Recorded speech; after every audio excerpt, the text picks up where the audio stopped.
Hey guys, Jason here from Freelance Soundlabs, and I have a NKS library update for you guys. Now this applies to all NKS libraries that have been released from Freelance Soundlabs, and this version is version 2.2, released on the 22nd, 23rd of April.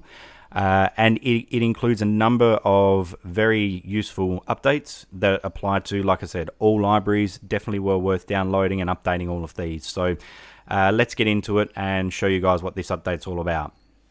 So first of all, the way to get these updates is from your account. So on the website, log into your account, go to the downloads and then my downloads. You'll find that all of your downloads are listed in the purchased download section. If you find that your downloads are missing, or there's a file that you've purchased in the past that's missing, just send us through the details and we can get that fixed up pretty easy for you. If you haven't updated your packages in a while, you might be using the previous version that doesn't have the sound previews, then you'll find them in the legacy download section here.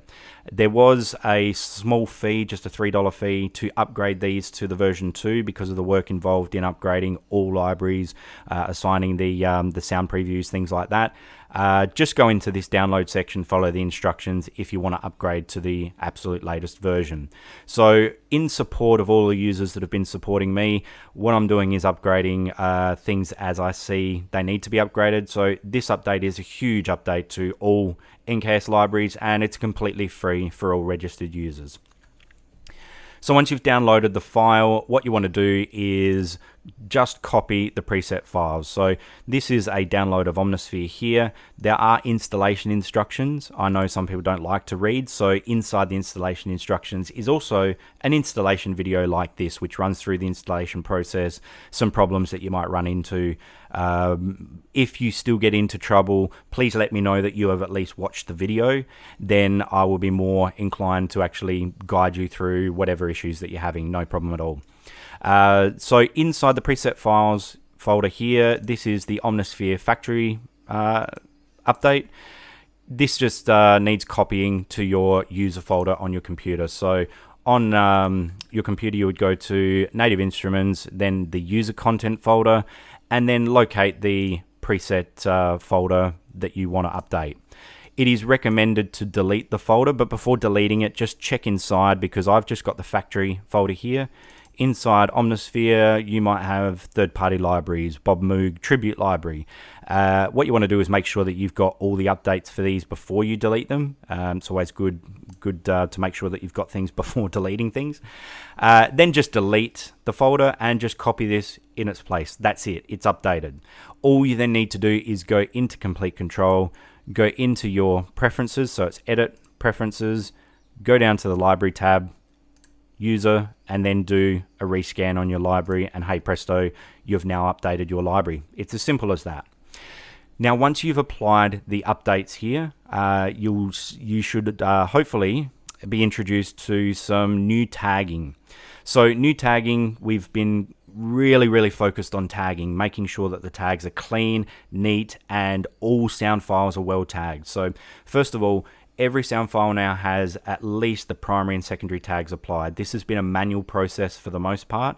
There's been well over 10,000 tag updates applied to files across the board, and this has been done globally. So after all instruments and presets have been formatted and put into Complete Control, then we've gone through instrument by instrument and done tagging using a number of different scripts and tools and things like that to do the tagging manually. The new sound preview feature does make this so much easier. There's no way I would have attempted to do this previous to the sound preview feature, but it's something that I've been wanting to do because I use this browser so much and I've dedicated a lot of time to actually making it run as good as possible.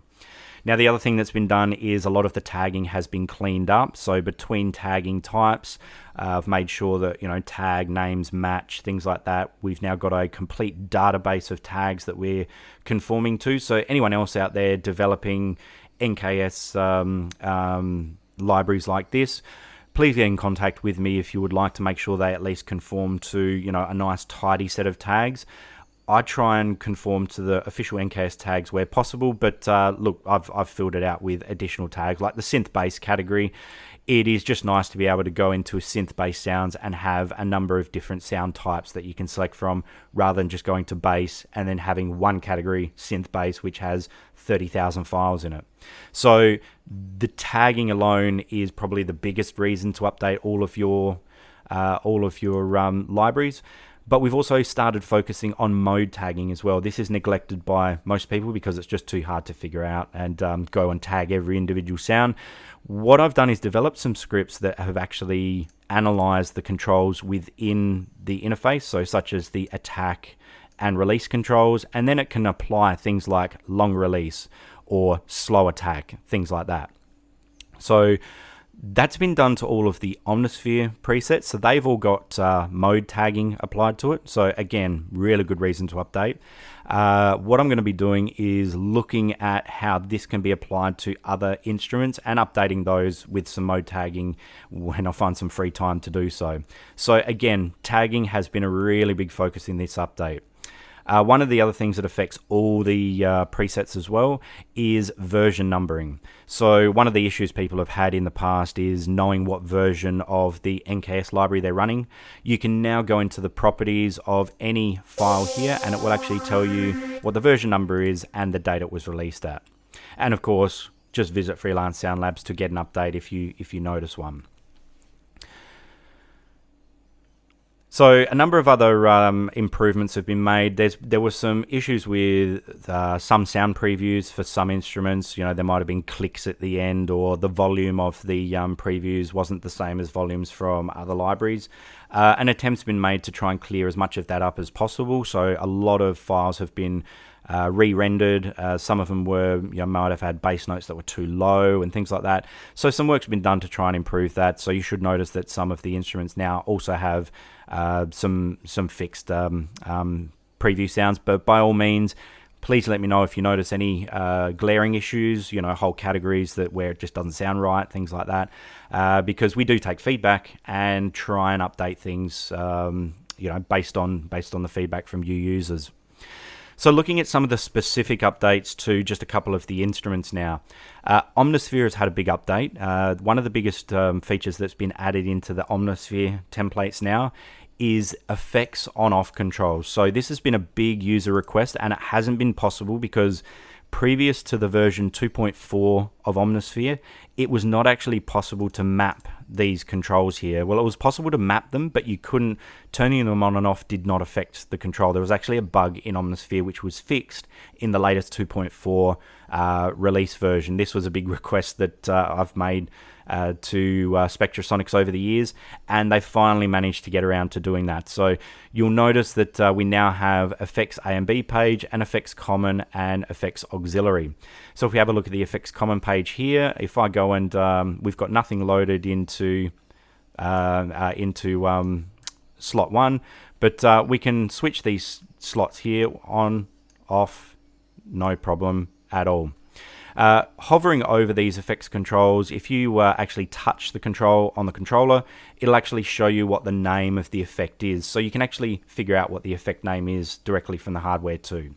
But they are just labeled generically. I haven't gone through and actually labeled them based on these. You actually have to touch the control to find out what the name of the control is. Now this becomes very useful specifically for blind users, but also for users that want to be able to switch effects modules off and then load in effects using the new effects feature added into Komplete 2.0. So this should be a very, very useful feature that you've got available. Let me just get rid of that one there. So yeah, a very, very good update. Now this applies to all Omnisphere templates. So this applies to Omnisphere templates for third party, for the Bob Moog, but also the ones in the Keyscape library. All of these have this effects control on-off feature added to it. So yeah, definitely a well worth update on these ones. So other updates that have been put into place, the Lethal Instrument. The Lethal Instrument's been a bit neglected. They release a update library every month, and I think I only had it up to library 15, for instance. This update now includes all the libraries up to 20. A new one's just come out recently, but look, I will get around to doing that. They will be released normally as they come out, maybe a month later. Depends when I get around to it. But yeah, there's been an update to the Lethal Instrument as well. There's been an update to a number of the Air music tech instruments as well. So Expand has a slightly different controller interface, just a few tags that have been cleaned up. Things like that. So a number of the instruments have had check the change logs, but even some of the Korg instruments have had some of the controls just reconfigured to fit better on the LCD screens and things like that. Probably the last one that I need to point out that is one of the biggest updates is the Trilian instrument. So it has been requested over the years for Trilian to be able to open in Omnisphere, and I am pleased to say that that is now a possibility. So for the Trilian instrument, one of the biggest main updates that I wanted to roll out for this was the default template that Trilian was using. When I was in testing mode, I actually had a multi loaded into the default template, and every single preset that you loaded had the multi loaded into it, so it took longer to load for a start, but it had an instrument loaded on all 8 layers instead of just layer 1. Now we're focused on layer 1 because that's all we can really access with Komplete Control. So I've had to resave all templates, all NKS files, so that I can fix that up, because there was no way to actually fix that without doing that. So in the process of doing that, I also decided that I wanted these controls labeled. So in the previous version, you would have noticed that we had the main volume, then we just had macro 1 through to 7, and then there was effects 1, effects 2, effects 3, effects 4, which applied to here. We now have detailed labels, so the labels from here have actually been copied and applied to the controls up here. So this will make it much easier, especially for blind users, to find out what the controls are. In addition to that, the effects have also been labeled. And also you'll notice that we have like the delay effect here that we've got for this particular patch. We can switch that on and we can switch that off. Now there was no way to access these controls from the hardware. I've figured out that there is an ID that applies to the effects on-off control. Not every effect has this control, but those ones that do, you can now switch it on and off. The same with some of these controls up the top here. Some of these sections have on-off controls for those as well. And these have all been learned so that if we do have controls at the top and the effects control, you can now switch it on and off using this switch. And again, if you hover over the switch here, it normally tells you sort of what that control's mapped to. So that's been a big update to Omnisphere. To Trilian. The next thing is the whole Trilian library is now also accessible in Omnisphere. This is optional. If you want to be able to choose whether you load one of the presets in Omnisphere or in Trilian, you can copy those banks, and now you'll have a Trilian bank loaded into your Omnisphere browser. So selecting Trilian, we've now got the under the subbanks, we've got all the Trilian libraries, but now we also get the Trilian VIP library, which is a library that is available if you own both Trilian and Omnisphere. You'll get this Trilian VIP library as well. One thing to note is that because we now have presets we can load in Trilian or Omnisphere, we'll now have a duplicate of each preset. So in order to tell which one loads in Trilian and which one loads in Omnisphere, the ones for Omnisphere, the Trilian presets for Omnisphere, just have Omni on the end of it, so that if you do a search in your browser or you're just browsing through the base category or something like that, you can tell which one is for Omnisphere and which one's for Trilian. Now, why you would want to load one or the other? Well, the Trilian ones have all the macro controls nicely laid out specifically for Trilian sounds. The Omnisphere ones quite simply just load up the Omnisphere instrument with the Omnisphere controller template. Now that will give you access to the effects modules and all that kind of stuff. This would be used if you're trying to create a sound designed type thing. When you load it up in Omnisphere, you don't have access to these quick controls here. What you've got access to is the Omnisphere layers and the Omnisphere controls. So you've got the best of both worlds basically with this release. If you just want to use Trilian or just want to use it in Omnisphere, then you can just simply omit the folder from the library. Just don't copy it into your user folder. So that's basically the updates in a nutshell. If you've got any problems with any of the update process, or if you find any issues, or you just need some help, or you just want to send me some information, a thumbs up, by all means, you'll find my contact details in the readmes, the thread on the forums, or the Facebook page. Whichever means, I normally get back to people pretty quickly.